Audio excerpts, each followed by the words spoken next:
Hey guys, we just got back from the scariest movie since The Exorcist. Isn't that what the marketing was? Yeah, Did they really say that? This generation's Did they really say that? Which I'm not believing the hype. No, no,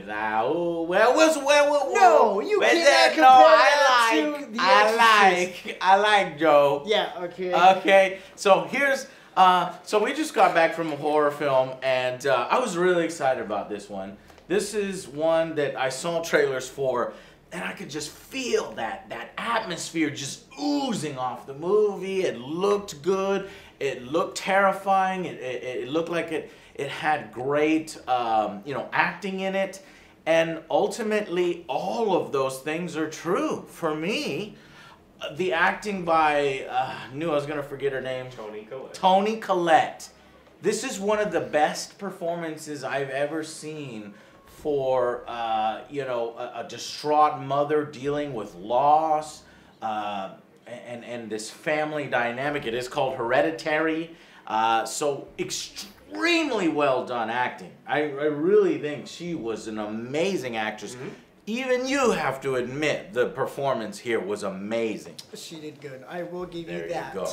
But I think where Joe is falling off is that I even asked, we had Dr. Evil, one of our community managers, watch the film with us, and I was like, I asked him, and he's looking at his clock or watch, and I'm looking at mine. It's like, we're an hour in and nothing has happened. Well, there was one. There was one little kind of thematic scare. What's good, you can take with the good with the bad. There are no jump scares in this film. Absolutely none. And I was okay with that. Noises happen. Well, noises, but that's fine. Yeah. But no jump scares, no cheap stuff. However, you're going to be waiting. And waiting. And waiting for the film to pick up, right, Joe? Yeah, big time. It was a very slow burn. Like you said, an hour in, I was waiting for something to happen. Third act is where I started boosting my rating. Yes. So it does kick in to overdrive. I'm not gonna lie. And that's why I was asking Joe, is it necessary for a film to be this long to invest us in the characters so that when the shit does go down, we're like, oh. And get this, Joe. This film, an hour was cut. You think this is long? Oh, yeah. I don't know. It felt to me like 2.5 hours, right? It was about 2.5 hours. Right? Was? No. Yeah. It was over 2 hours. Wow. An hour of this film was cut because the director, Ari Aster, said he wanted this to work as a family drama in addition to the supernatural horror thing. And I think, and surprisingly, in my opinion, even cutting an hour from this film, it still is extremely effective. Now, Joe might disagree with me, if you cut an hour from this film like right now, I think it'll probably ramp it up a little bit better. He wants another hour cut. He wants 2 hours cut from this film. And I'll agree. Okay, so if you've ever heard or seen of the film The Witch, this film reminds me a lot of The Witch. Yeah. It's very character-centric. It's very slow burn. You are literally living the life of these characters along with them.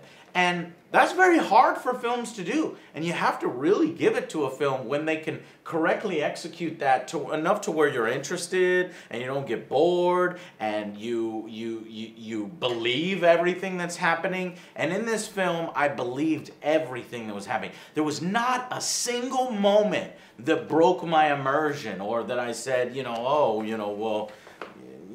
why didn't you hyperspace through all the different ships in the beginning, from the Last Jedi? Let's not go there. I gotta talk about the Last Jedi. The film has soured on us. But you know what I mean? There's nothing in the film that breaks your immersion. You are invested in it the whole time. Now, you might be bored at the beginning, boys. I don't know. Are you bored? Were you bored? Yeah, I was bored. I definitely was checking my watch. Man. You were the only ones. You just said, you were like, well, it's an hour in. I did check my watch. So you too were bored. Yes. And I think it went a little, but for me, 20 minutes. You 20 cut minutes. 20 minutes 20 from this yeah. film, and you've got yourself an effective horror. In the Because beginning, yes. I'll let Alex talk, but here, let me just tell you this. Why I think it's effective. The soundtrack, amazing. Like, I turned to Alex and I said, wow, like, we're 5 minutes in. I'm like, this is really good atmosphere and music. And all we were looking at are doll houses.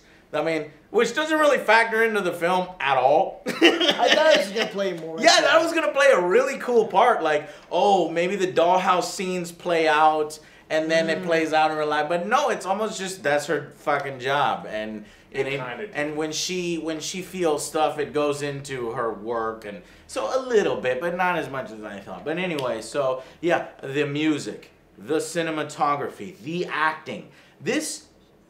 This is the sort of a trifecta. Actually, you need a fourth. And I think the fourth is where the film sort of falters. And that's the story. The scary part. No, there was some good scary parts in there that it earned. In the first hour and a half? No. Oh, yeah, no. In the There last was none 30 minutes. Yeah, there was The The last last 30 20 minutes is when minutes, everything- maybe. yeah. Yeah. So that's the problem with the film. And I wanted this one to be so good. Like, I was so hyped for it. And I'm sure horror fans out there, you are hyped for it too. And I think I saw 98% on Rotten Tomatoes. I'm not 100% sure. Or at one point it was 98. To each their own, but No. I don't think it's that. Alex, what did you think? I thought it was a good movie. I don't think it's a great horror film, but there was a lot of scenes. I get uncomfortable in horror movies where I turn this way and then I turn that way. Did he and turn? And I did constantly. I know I was doing it because I'm watching and there was a lot of suspense. There wasn't a lot of payoff for the suspense, but they set scenes up where like you said, they had music going and you're expecting something to happen. I was expecting a jump scare. And there wasn't nothing. No jump scare, but just legitimate creepiness. I kept calling over. I said, "Man, that's creepy. Yeah, that's creepy. That's some creepy stuff." You did. And it's creepy. It does set it up perfectly.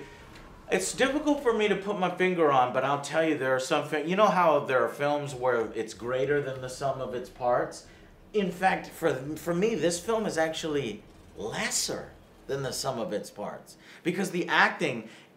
If it would have focused on, she was distraught, at a certain point, a mother grieving and dealing with loss and at the dinner table. The scene at the dinner table when the family is sort of quarreling, wow.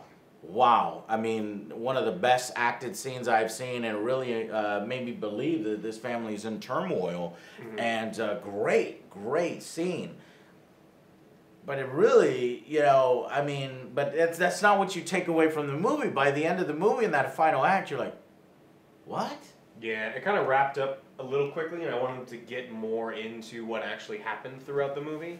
And they just kind of put a bow on it, and I was like, it's done. Yeah. Things are over. There's one hilarious scene towards the end of the film that just made me laugh out loud. And remember how I said it never broke my immersion? There's one scene where it broke my immersion, but I wasn't mad at it because I was like, all right, you want to do that? That's fine. But I'll tell you about that in spoilers. I know what you're talking about. Okay. Yeah. Well, Joe actually had to watch the film because we couldn't get the seats right next to each other. So Joe was away from us the whole time. And there are moments in this film where they do a seance and they do like the whole Ouija board thing. And we couldn't find Joe after the film. We when thought he he started just to left. Like, I honestly thought, I was like, all right, now we're getting the good stuff. They're bringing out the Ouija board. I fucking hate that shit. I don't play with that shit. Don't play. But I'll be intrigued and I'll watch what was going on. I was like, all right. Joe wasn't What effective. are you doing? Don't play with it. I know, don't play with it. But in my opinion, the whole seance thing, it was executed so effectively. Yeah. You know how they really set it up. Like, I know you're gonna not believe this, and there's a character in the film that basically gets them to do a seance, and the way she does it is, I know you're a skeptic, and I brought scientists, and I brought skeptics, and this thing happens, and so you go in, and you're like, they lube you for it. Yeah, that's right? where they started picking. You are good and lubed I don't up. remember getting lubed up. No, you were lubed up for Started the piquing seance my scene. interest. I was like, okay, all right, now Yeah. I can get into this film. And but at that time, like, I don't know how far would you say That was that's at least in? an hour. Oh yeah, no, that was like an hour and Yeah. 10 minutes, an hour and 20 minutes. That was right when, like, I looked at my watch and I was talking to Dr. Eva. I was like, you know, we were like, oh my gosh, you know, this is. You shouldn't be doing that in a film. So that's when you know some of it needed to be cut. And it's just rough because it was really well executed in a lot of areas, except for the actual,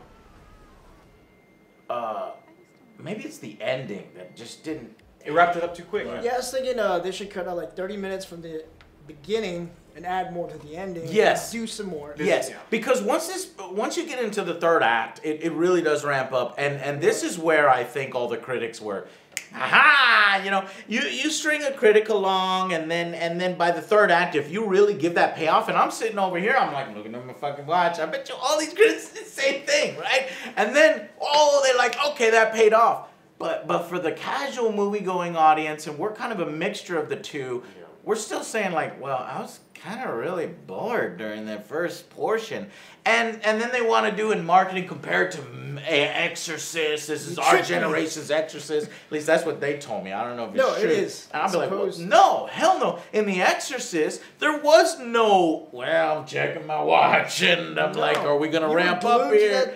So while there is payoff, there's. Why did we need boring payoff? Exorcist is payoff, payoff, payoff. You know what I mean? So that's kind of what I think of Hereditary, and it does.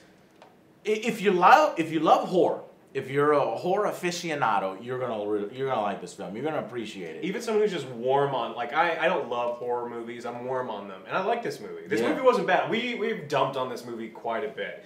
I left the theater not being. I wasn't upset that we saw it. It was nowhere near, like, our expectation was in the wrong spot, because we thought this movie was up here. I thought this was a 10 out of 10. No, nowhere close. And it is extremely effective. And it does its scares genuinely right. And the acting is amazing. Yes. And the cinematography is great. And the music and soundtrack are fantastic. Yes.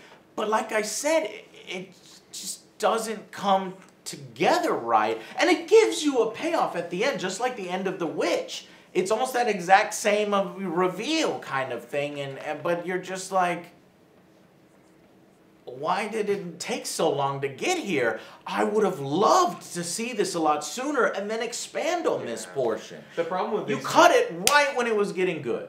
This movie's kind of upsetting because it was so close to being really, really good. Like, they didn't have to do a lot. That's why we were shitting on it. Yeah, so it's like you shorten the intro, which is an easy thing to do, and that's something that just better editing or someone. I mean, it sounded like he wanted to go in the direction of family drama, and it's hard to have a movie that is a horror movie and a suspense movie and a family drama all at once. Like, pick two and just go with those. Yeah. And so he wanted to go in that direction, so we got too much in the beginning. Yeah. And then because he only had 2.5 hours, they probably said, no, that's too long. They cut off all the stuff that I actually want to see at the end. Okay, so final verdicts. We're going a little too long on this one, but this is how much we like horror, and we really want to see some good ones. And man, I've seen so many bad horrors. Bye Bye Man compared to this is literally like a VHS tape compared to a masterpiece. So for those that enjoy this movie, it is a masterpiece compared to some horrors out there. But I guess it was just my expectations going in were too high. So we'll start with Alex. What is your final verdict?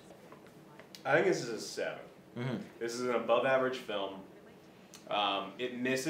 It definitely misses being like legendary or an exceptional film, but being a 9 out of 10 just because the problem with pacing. Too much time in the beginning. Yeah. But you could see it, and that's why it hurts us, because you're like... Because the acting was good, and there was a lot of scenes where I just remember... It wasn't just good acting. This acting was excellent. I don't want to talk about that because there are scenes I will talk about later. All right. Joe. Oh, sorry. Go ahead. So, and then eventually we get it. I do remember sitting there and these really long scenes where you don't know what's going to happen, and they have these long shots that I don't know. Probably have to say all the phrases wrong, but they have these scenes where they're really long and the character's not moving, and you see things move in the background, and it's really. I love the background stuff. Great. If you're it paying was really attention. Good. So, but it just barely missed. So I think it's a good film, and it gets a 7. I'm gonna give this a 6 out of 10. is better than majority of the horror movies that are coming out. Mm. The acting, I do agree, was great. The mother was great. She did a great job. Joe, did you see Winchester with me? Yeah. Oh, Yeah. God. It's better than Winchester, right? Yeah. By far. But we had that same expectation By going far. into Winchester that it would be an amazing movie, and we came out like, oh man. But Because they had potential. Yeah, Like, all yeah. these rooms, you got to do but something. you like But this they one didn't better do than that. it. Oh, Okay. by far. Okay. This was, what was I? I'm sorry, Joe. I messed you up. Oh, okay. So, she was a great actor, Yeah. and also the little girl, she played a great creepy girl. Oh man, look. She was pretty She was small. super I was like, creepy. whenever she was on screen, I was like, shit's about to go down. Yeah, and I wish that she was in it more. Yeah. Yeah, me too. But overall, the ending really ramped up. I wanted to see more of that stuff. Mhm. The beginning, like, I'll talk more about it in spoilers. Okay. But the beginning was very slow. It lost me at times, and Okay, and I'll go last here. 7, 6. it's hard, right? It is very difficult. I definitely enjoyed it way more than OtherJoe, and I think I even liked it more than Alex. So ultimately, because I've seen so many horror films, and it's just so easy to fuck it up, and there's so many bad ones, and this one executes almost everything right. I'm just not sure why it didn't rise above, towards the end. And an hour is cut from this film. That's really makes me curious. Is the hour cut just more family drama? That would bloat it, and it would bring it down to 6, 7, 6, 5 for me. But if the stuff that was cut on the cutting room floor is all the like fucking shit at the end, then you've got a film that's like 8, 9, 10. And so I'm very interested in seeing that hour of cut footage, and I hope it does show up on the DVD. But let me break it down like this. This is a horror film that's worth seeing. It's worth pushing through. Yeah. Look, he even said, he's even nodding, it's worth pushing through the boring parts to get to the juicy atmosphere, because there is juicy atmosphere, and it's executed so well, and the acting is so well, and so many horror films don't do those things. And you can tell the guy really cares about his craft, the actors really cared about the source material, and they put forth their best performances. Now, whether the film got chopped up in editing to where it turned into something else, I don't know, we'll have to see. So ultimately, in this form, 7 out of 10. I'm going to end up on 7 out of 10. All right, guys, so quick little spoiler section here for you if you don't really care, or if you've already seen the film and you want to know more what we thought of some of the reveals. But other than that, thank you very much, guys, and we'll see you on the next Angry Joe show. Bye, guys.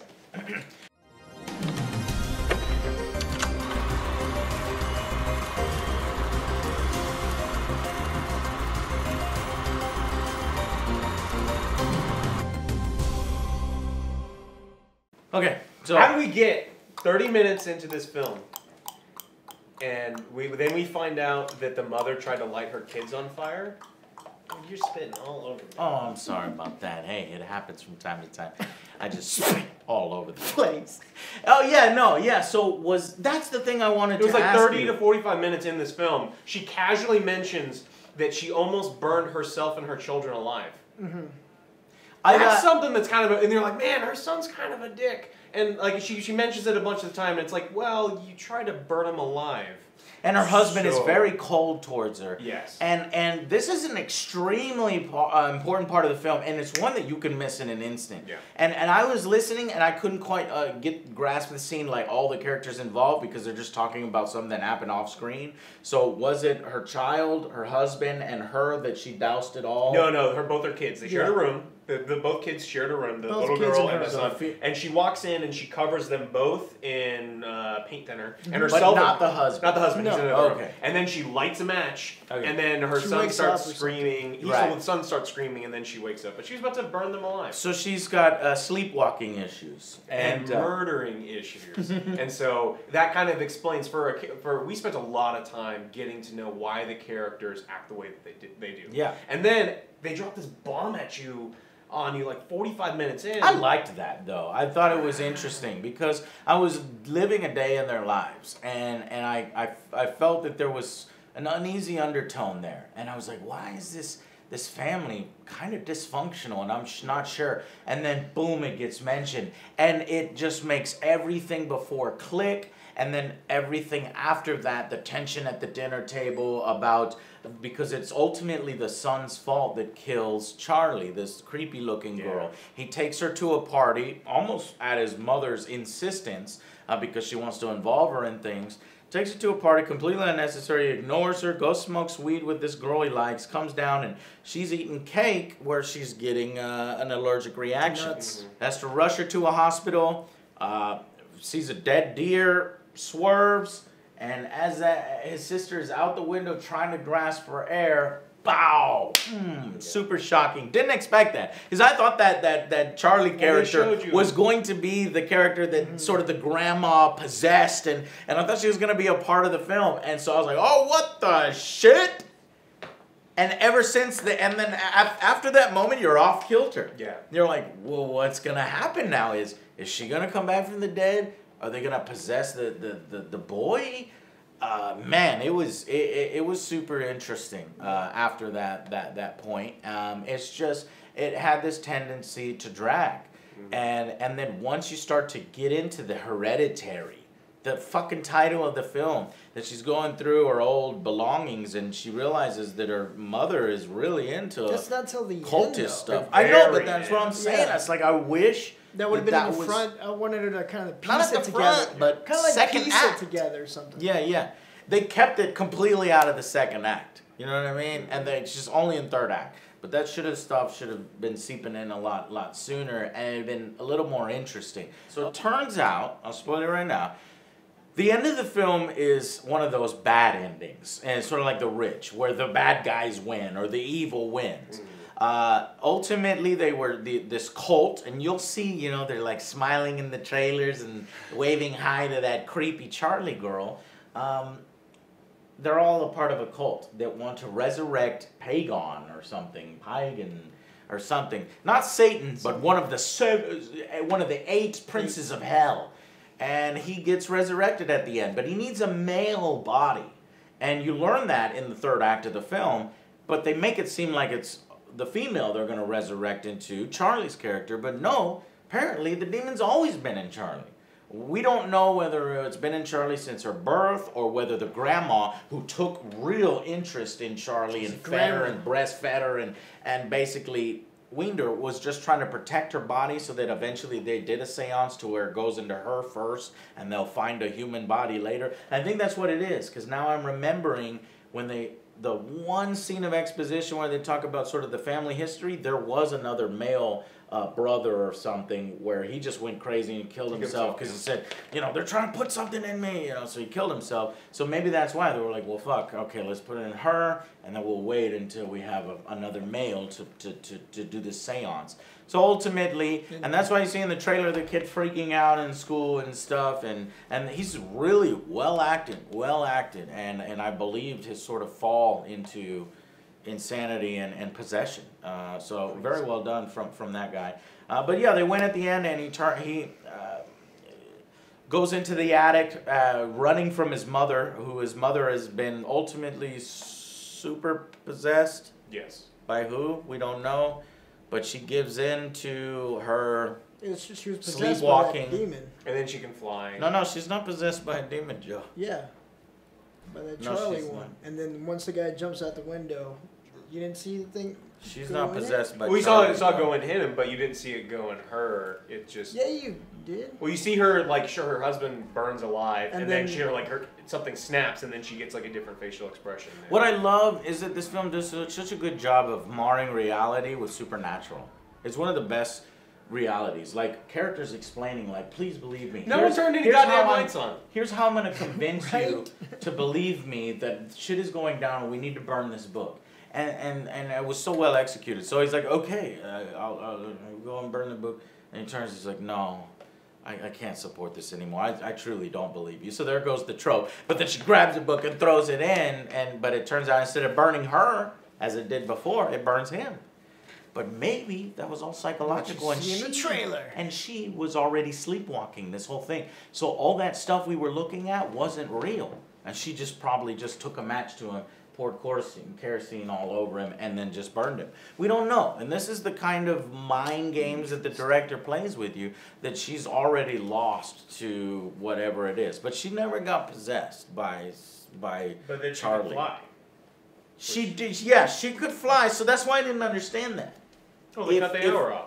Huh? We got more of her hanging around. More of her flying around, I guess. But no, that was super creepy, and that was well executed. She's like up on the wall like Batman. I thought she was gonna be like Spider-Man.